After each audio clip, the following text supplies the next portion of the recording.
Bon, c'est la suite de l'enregistrement. Vous avez vu que j'ai eu un petit problème technique inexpliqué. En tout cas, je ne comprends pas. Donc, la suite pendant 10 petites minutes. Donc, nous en étions à l'étape où, euh, normalement, vous avez compris le passage du symbolique au réel et cette espèce d'appauvrissement de la foi, du sentiment, de l'émoi, et au raffermissement d'un appareil plus réel, c'est-à-dire appareil d'État, discours, procédure, qui permet d'étayer ce qui éventuellement est défaillant. Eh bien, dans la théologie, vous avez deux concepts qui sont assez fondamentaux. Vous avez d'un côté l'aspect symbolique. Alors, j'ai mis ici l'éthique de Spinoza. Si vous avez un corpus qui vous guide euh, avec des textes éthiques, donc on est déjà dans le symbolique, mais qui va coller au pathos et à l'impulsion. Si vous avez l'état de la loi, ou si vous avez les impératifs catégoriques de Kant, surtout celui qui stipule de traiter l'autre comme une fin et jamais comme un moyen, alors, alors, vous n'avez pas besoin d'avoir un appareil d'État. L'appareil d'État, c'est-à-dire la violence réelle, la sanction réelle, la coercition réelle, n'apparaît que lorsque l'efficacité, l'impact initial du tout premier symbolique est insuffisant.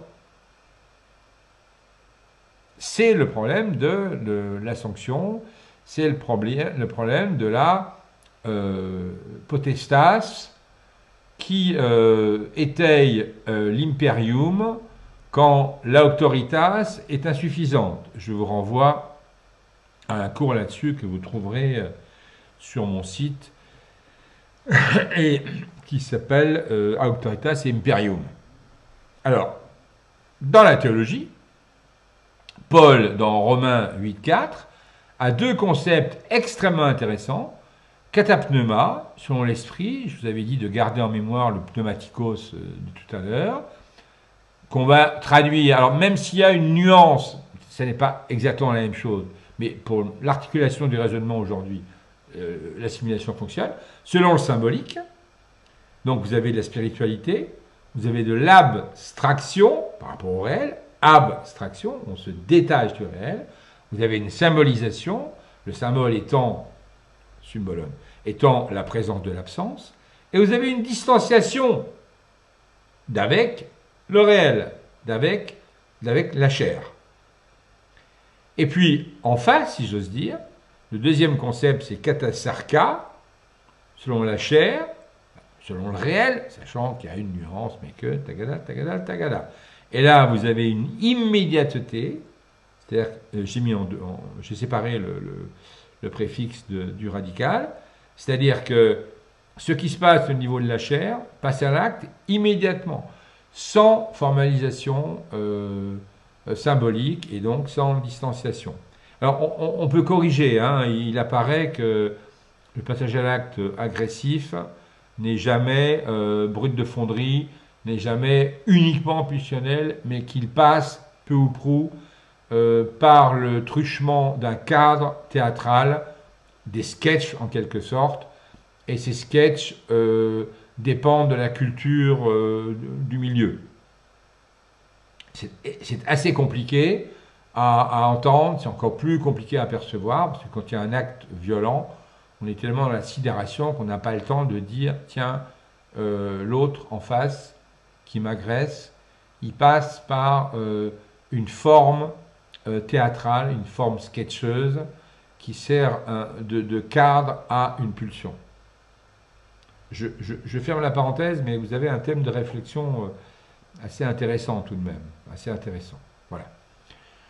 Ensuite, eh bien, on va prendre un exemple, qui est l'exemple du sang du Christ. L'exemple est tout à fait pertinent pour que vous puissiez vous entraîner, enfin, si tant est que vous le fassiez, à cette lecture kata sarka, kata pneuma. Donc vous avez ici du sang réel à gauche et à droite, et du sang symbolique au milieu. À vous d'estimer ce qui est le message qui vous parle le plus et quel est l'intérêt ou pas de raisonner ou de présenter, de représenter Katasarka directement ou Katapneuma ou mettre le curseur dans une perspective variable en fonction du public. Donc, si on prend la définition du sang dans le bailli, eh bien, vous allez avoir une série de traductions, certaines directement katasarka, les autres directement katapneuma, et d'autres qui se promènent, si j'ose dire, entre les deux.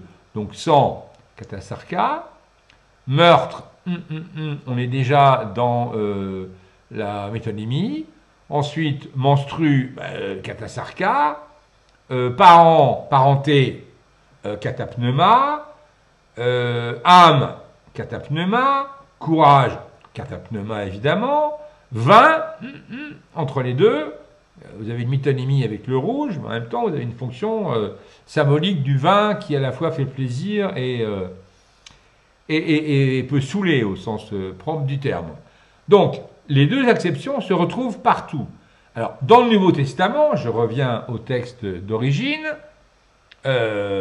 sang d'Abel, katapneuma, c'est la filiation.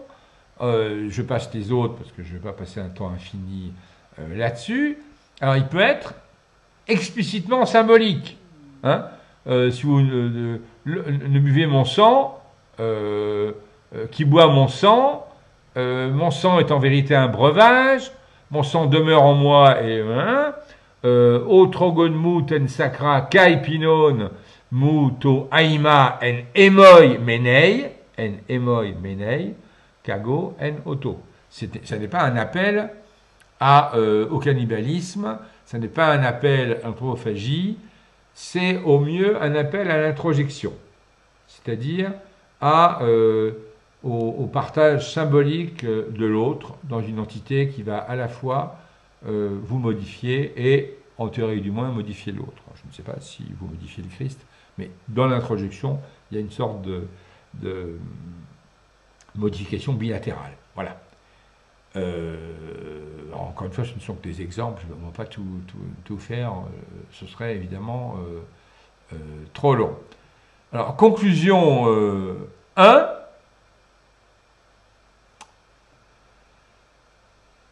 À chacun et chacune d'explorer le sens du réel au symbolique à l'aune de sa sensibilité.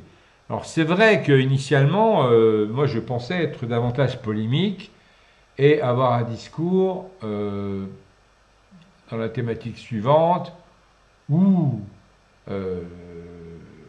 traduttore traditore, le traducteur est un traître et ils ont tort de biaiser le texte initial pour des motifs soit de doctrine, soit de représentation synchronique, c'est-à-dire de leur époque, soit de filtrage de leur inconscient.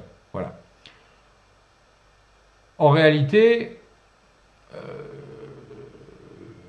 l'idée essentielle, c'est que le sens du texte soit à la fois diachronique, c'est-à-dire traverse les époques dans son sens premier. Alors on y revient de temps en temps, il y a régulièrement des mouvements religieux qui reviennent, qui prétendent revenir à la religion dite archaïque, pensez au niveau charismatique par exemple, revenir au texte. L'idée est peut-être d'avoir en tête les deux fonctions. Donc ce texte-là, initialement, il dit cela, mais je peux entendre qu'à travers les siècles et les doctrines et l'évolution de l'Église, alors, pas l'Église en termes de foi, mais l'Église en termes d'institution, ait besoin d'avoir des outils de prosélytisme. On peut l'entendre. on peut l'entendre. Cela dit, Saint Paul, je dois dire, je suis un peu modestement de l'avis de Saint Paul, dit clairement, ina to dikaioma tunemu, plerote enimintois me kata sarka, peripatousin ala kata pneuma, afin que la juste exigence de la loi fût accomplie en nous, qui ne marchons pas selon la chair, mais selon l'esprit. Et je termine sur un clou, qui est un clou réel, parce que on a peut-être besoin d'une image, mais je vais reprendre le tableau célèbre. Ceci n'est pas un clou. Ceci n'est pas un clou. À vous d'imaginer le clou qui est en vous comme une figure symbolique d'une altérité gênante et qu'il va falloir apprivoiser. Sur ce, je vous salue.